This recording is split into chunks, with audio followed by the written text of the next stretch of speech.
Wiseman club of new ദുബായിയുടെ വാർഷികാഘോഷവും charter ഡേയും അവാർഡ് വിതരണവും നടന്നു. ഇതോടൊപ്പം പുതിയ ഭാരവാഹികളുടെ സ്ഥാനാരോഹണവും അരങ്ങേറി. റോയ് മാത്യു അധ്യക്ഷത വഹിച്ചു. Secretary doctor Shanthini John report അവതരിപ്പിച്ചു. Middle East director Manoj P Nair, Pradeep John, Aji Thomas John, Varghese John, Prince K, Benz Mathew എന്നിവർ പ്രസംഗിച്ചു. അവാർഡ് വിതരണവും 10-12 ക്ലാസുകളിൽ മികവ് തെളിയിച്ച വിദ്യാർത്ഥികൾക്കുള്ള അവാർഡ് ചടങ്ങിൽ വിതരണം ചെയ്തു. പുതിയ പ്രസിഡന്റ് ജോൺസൺ ബേബി, സെക്രട്ടറി സാംബാബു, ട്രസ്റ്റിയായി ഡോക്ടർ ശാന്തിനി ജോൺ എന്നിവർ ചുമതലയേറ്റു. One anchor every week, 20 years, 1,000 episodes on one TV channel.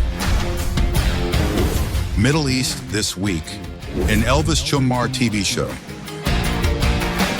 Exclusively on Jai Hind TV. Stay tuned for the 1,000 countdown.